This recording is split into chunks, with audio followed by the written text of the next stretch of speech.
कली चलती रहती है। हम जब कर्तापने से, अपने अज्ञान से उसको चलाना चाहते हैं, जोर लगाते हैं, ऐसे तो चलती रहती है। पर जब अपना जोर लगाते हैं तो वो घड़ी बिगड़ जाती है, खराब हो जाती है। ऐसे प्रकृति सुंदर है, जो होता है होता है, पर ये मनुष्य का ख्याल है, अपनी इच्छाएं हैं जो चकराती है और उस चक्राव से डिस्टर्ब होता है। हाँ, जन्म की इच्छाएं थी, वासनाएं थी, उसके अनुसार जन्म लिया। बोझ लेके जन्म लिया मीन्स प्रारब्ध के अनुसार, अगले जन्म की इच्छाओं वासनाओं के अनुसार उसने जन्म लिया, तो अभी भी बोझ लेके जिएगा, मरेगा भी बोझ लेके। और जब संत मिलते हैं तो ये बोझ हटाकर वो प्रकृति की सैर करता है। 90 साल का बाप 60 साल के बच्चे के लिए कुछ करना चाहता है। बड़ी प्रारब्ध और परिवंश को समझा। मनुष्य बोझ लेके चलता है, प्रारब्ध से बोझ लेके जन्म लिया, उसके हाथ में कुछ नहीं, पर ऐसा वैसा करना है, करना चाहिए, इसी बोझ से दबा हुआ है।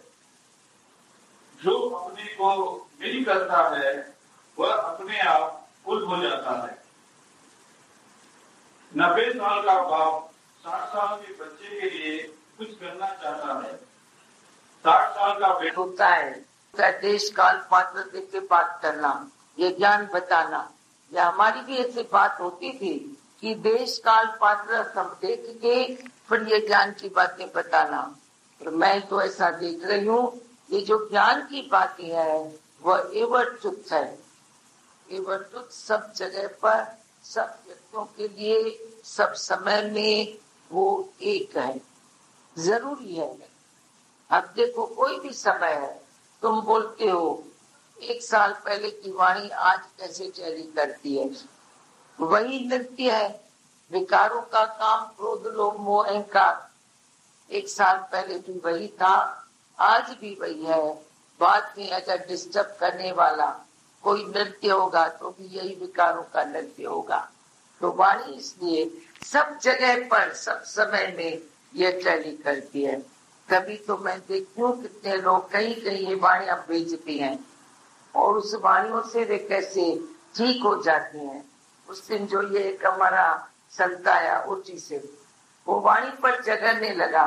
उस जगह का कोई मुखिया है, तो वो वाणी लेकर रोज पढ़ता है और बोलता है मुझे बहुत फायदे हुए। जो एक दिन आ गया, बोला मेरे को बड़ा चमत्कार हुआ। उनके लिए घर से निकलना बड़ी बात है।